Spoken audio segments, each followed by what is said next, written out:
Her vil jeg vise, hvordan vi bruger Logopro manuelt til vores forsøg om tyngdeacceleration. Herovre til venstre har vi et skema med noget, der bliver til x- og y-koordinater, som vil blive indtegnet i den her graf herovre til højre. Jeg kan starte med at dobbeltklikke på x, og det jeg gerne vil have på min x-akse, det var massen, så jeg skriver masse her. Og for at give den et kort navn, der bruger vi så symbolet for masse, det er lille m. Enheden, de fleste af jer har målt massen i gram, så nu sætter jeg det som gram her. Done. Sådan. Så dobbeltklikker jeg på y, og der vil vi have tyngdekraften opad her. Symbolet for tyngdekraft, det er så F, og faktisk så vil vi give det et lille T, for at benævne det som tyngdekraft. Så man laver et subscript. Det kan man så selvfølgelig ikke. Det er lower. Det kan man så ikke. Så nu kalder den bare F. Og enheden for tyngdekraften, det er Newton. Så skriver jeg ind der. Done. Så nu kan man se herovre på akserne, der står der så tyngdekraft, der bliver målt i Newton, og massen, der bliver målt i gram. Nu sætter jeg så manuelt min data ind her. Jeg har nogle forskellige masser. 20 gram, 49 gram.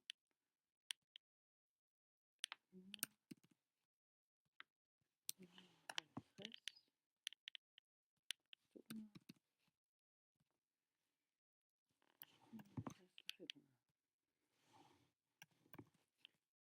Og der har jeg målt 0,2 Newton. Og jeg mener ikke, at Logopro skelner mellem, om man bruger punktum eller komma. Så den kan vi klare begge dele. 0,55 Newton. 1,1. 1,4.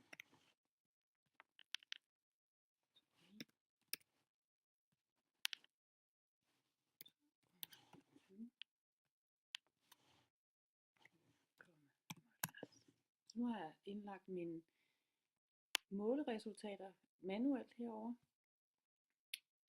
Så kan jeg se, at der er lagt nogle punkter ind her i min graf.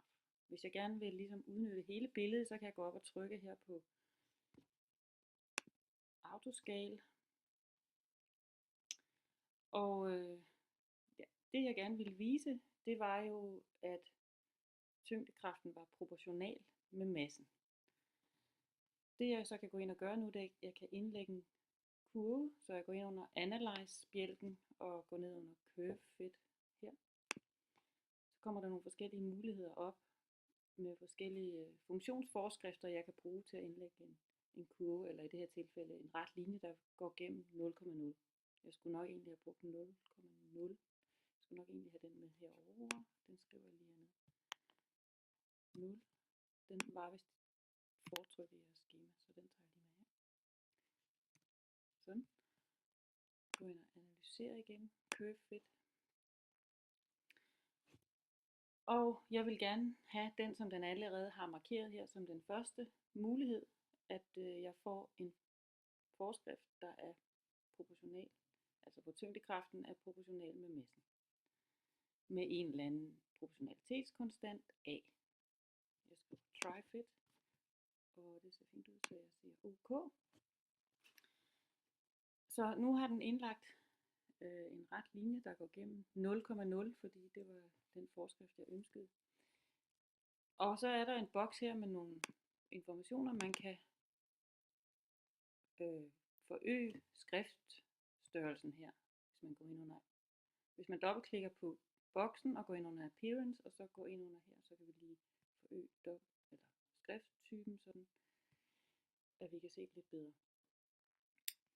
Her der får vi altså givet en forskriften for den rette linje, der er lagt ind i grafen. Tyngdekraften F er lige med en eller anden proportionalitetskonstant A gange med massen M. Og A hernede, den står angivet her. Den bliver altså med en talværdi. 0,009563.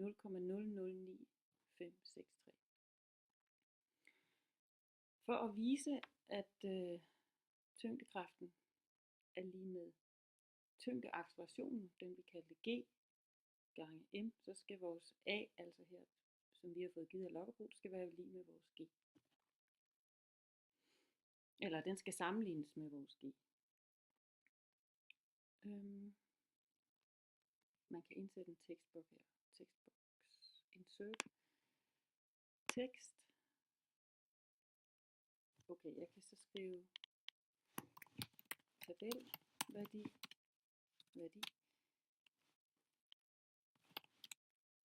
for tyngdeaccelerationen.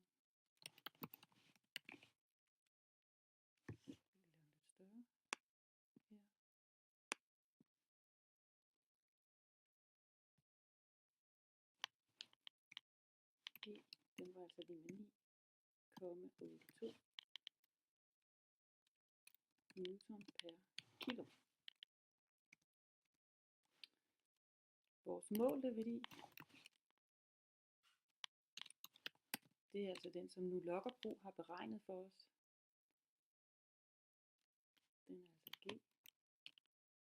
lige med, så får vi 0,009563.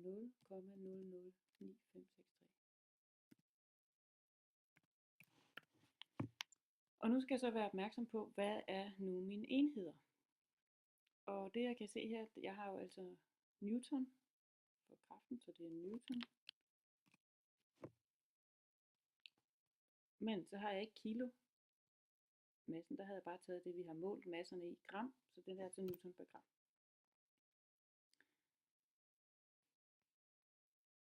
Så det er den måde, man kan bruge Lokkerbro til manuelt til at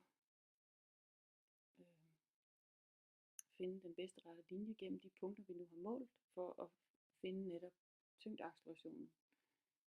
Den målte tyngdeacceleration, som den vi skulle finde, og nu sammenligne med tabelværdien for